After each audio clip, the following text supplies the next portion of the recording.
G'day people, how's it going? Just wandering around again in the backyard. It's been raining a lot. It rained the sky's all clear as you can see, but it rained a heck of a lot last night and this morning, and it's like, oh well, I'll make it sunny during the day just to make it really humid for you. Not much fun when you're in rubber. Oh my god.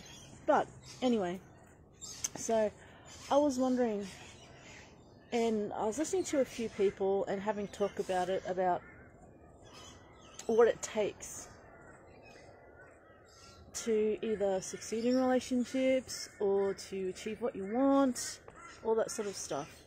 And it occurred to me, a lot of people are not, despite what they say, a lot of people are not ready to do what it takes for a lot of things, for a lot of reasons. Some of it is, it makes them vulnerable, it's something that they don't know, and the bloody crows are out again. Little shits. And it's a scary thing. It's also a habit for people to withdraw, to not risk things, because to them in their mind the risk and reward is not worth it. Subconsciously, consciously they might go, oh yeah, I really want it. I'm like, do you really want it? Do you need it? Let me ask something, do you need it? Because if you needed it, it would be there already. If it's just something that you want, then it's an optional. Bloody crows. And if it's something that you really want out of life, you're gonna have to really decide why you want it. Is it the right time to have it? And if you want to have it in the future, like want, not need, what are you prepared to do and sacrifice? Not just, oh my god, I'm tired, I made the effort to go here and there, and it's like, it's not that. So when I talk about sacrifice and doing what it takes, a lot of people will say, well, I took time to do this, took time. I said, I'm not interested in that, because to you, that's not valuable. What is valuable to you?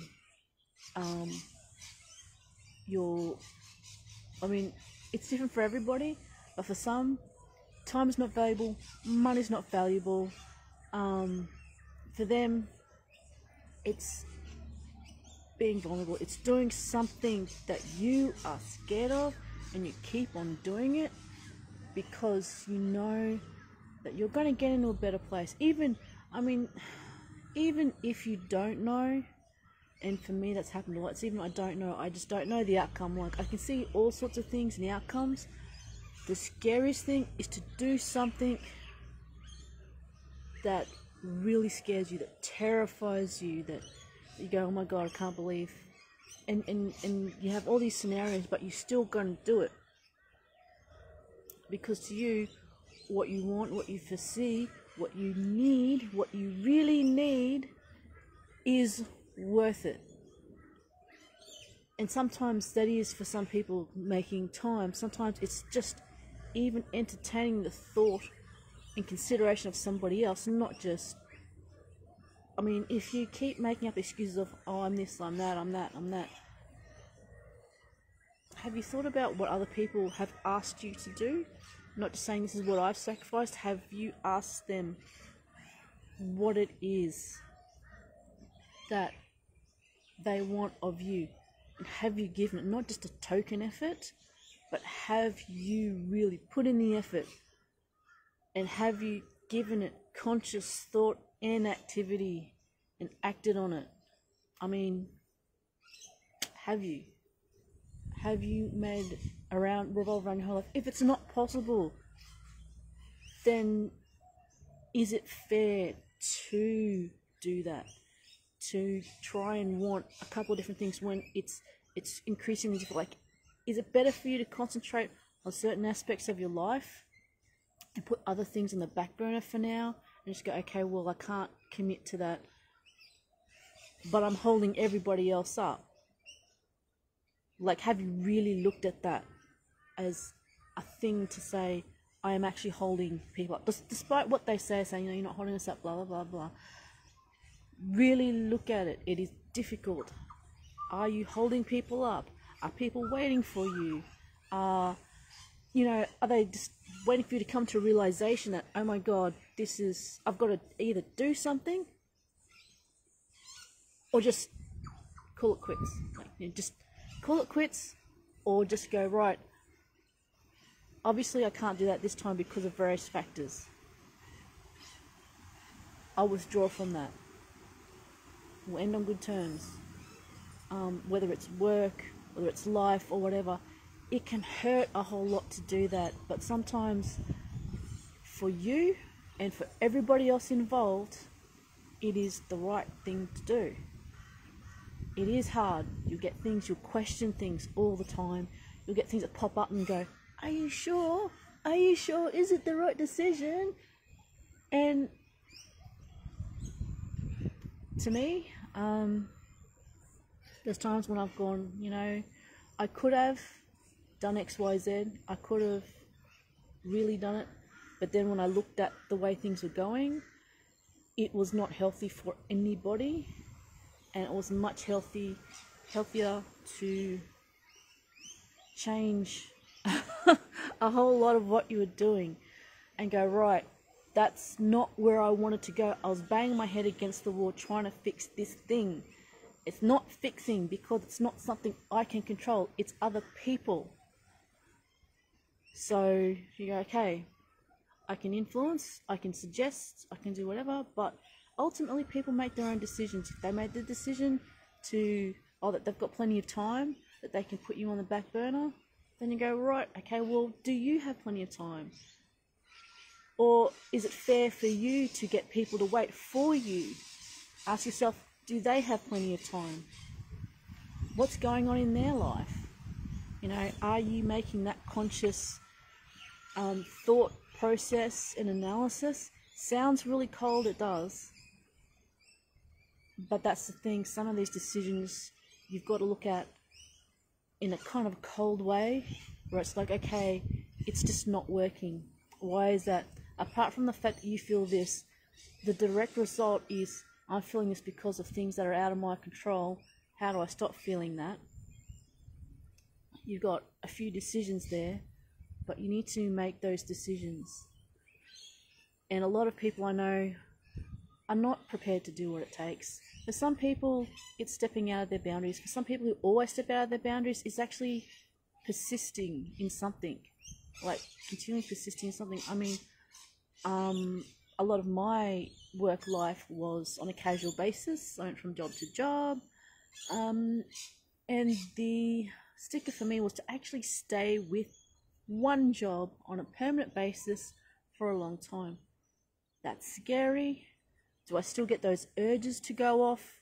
Yeah, I do. And then I've got to sit down and go, right, weigh it up. What are my decisions?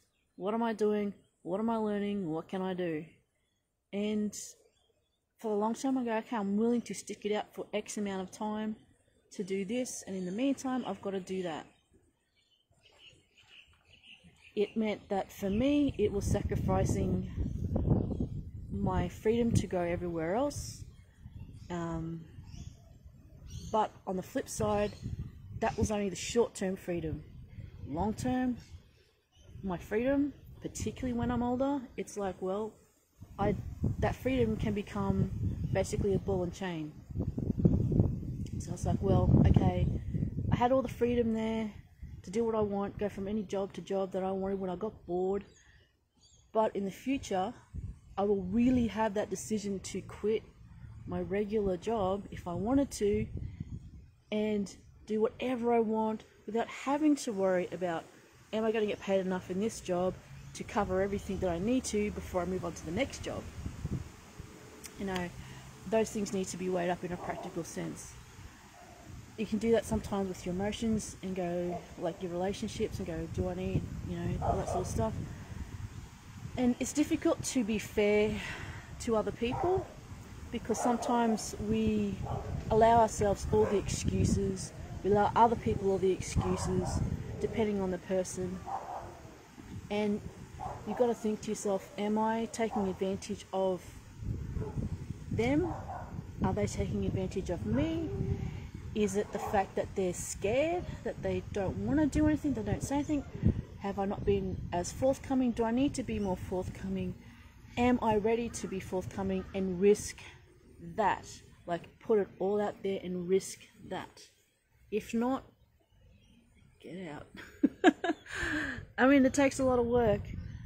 And it's very scary because all the things that you imagine, you just don't know what's going to happen. And a lot of the times, I can tell you, a lot of the times I have risked, and recently this year also risked a lot, and I do risk a bit when I realize, and there's no other way. I'm like, okay, I'm risking friendships, I'm risking like good faith, I'm risking a lot of my emotions to bring this, but it needs to happen. Otherwise, we're just going to go around in circles. You don't know what's going to happen, but a lot of the time it's not as bad as I thought it was, because, you know, making things appear real, that's the fear that you get in your mind. You just play all these scenarios in your head, and instead of looking at the facts, saying, okay, this happens, that happens, this happens, that happens. Realistically, you will still live. Realistically, it hurts, but you'll get over it. But you've also got to let yourself get over it. Don't just keep on with that. That's important. Anyway, it's Friday. Out here in my rubbers. And it's looks like it's going to be a very humid day, although there is a wind. Might be a bit dry, but I'm betting that this morning wind will probably die down and it will be stinking hot, because it rained all this morning, most of last night, and it's probably going to be high 20s, mid to high 20s here. Humid as heck. Oh well. Anyway, I'll catch you guys later. Think a bit about that this weekend. Are you prepared to do what it takes? How are other people prepared to do what it takes? How are they going to reach that decision that they're actually not really doing what it takes? That they're not risking anything? That they're making token efforts? Are you making the token effort? Are you trying to justify it all because of this and that? To me, the more people try and justify things, the more guilty they feel, because they know they're doing something wrong. And I've done that. I'll probably do that in the future. But I trust my partners to bring me in on it. And at times I have brought my other partners in on it and go, no, that's not right. No, this is what's happening. They may agree or disagree, but we talk it out. And that's an important thing. And it does leave you vulnerable to talk things out like that. Not just make demands, but inquire and ask about the situations. And quite often, a lot of people don't reveal what situations they're in because, one, it makes them vulnerable, or two, they need time to process that. They need time to themselves. Most particularly with a lot of guys, they don't always tell you what's going on, because sometimes they need a quiet space in order to be able to process and think of a solution to a problem, or get themselves sorted and come to terms with a few things. That's the thing. It's very difficult to actually stand by and watch somebody struggle. It is most difficult, it is hard, but sometimes that is what it takes. Sometimes what it takes to get people to do what's good for them is to leave them alone. But it's different, as I said, contextual. I'll catch you guys later. I hope you have a good Friday and a weekend. Another public holiday coming up soon, and I'll be going on holidays, so not on the public holidays, but a little later in the year. I've got to do a few things, catch up with a few things. Anyway, bye.